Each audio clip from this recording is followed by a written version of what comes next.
Lo posso ancora raccontare in questa trasmissione che si chiama Diversamente Veneto. Brillano gli occhi a Jesus Gomez, sul volto si legge la gioia di poter continuare a raccontare il suo viaggio tra i 574 comuni veneti.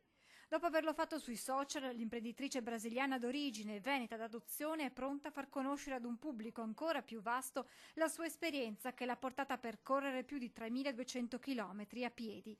Jesus Gomez lo farà su Antenna 3 nella trasmissione Diversamente Veneto, che andrà in onda ogni martedì a partire dalle 21:15. Scopro quelle cose che di più mi sono rimaste nel cuore mentre camminavo. Andavo a fare dei contributi apposta, a scoprire un Veneto diverso, un Veneto che è quello che ho visto con i miei occhi mentre camminavo. In studio, insieme a lei, in ogni puntata, un ospite che racconterà il territorio veneto. Da un contributo un po' più storico, un po' più veneto, perché io mi sento diversamente veneta e porto in studio un Veneto vero, alla quale mi aiuta a raccontare il Veneto. Nel corso della trasmissione non si parlerà tanto delle tappe che Jesus ha percorso quanto delle emozioni provate. Il Veneto è bello nel suo intero, quello che fa la differenza sono le persone. A ogni posto c'è stata una persona che mi è rimasta nel cuore. La prima puntata sarà dedicata al fiume sacro alla patria, il Piave. Lo raccontiamo su una chiave proprio generazionale, sulla nuova generazione, su quello che è stato la storia del Piave.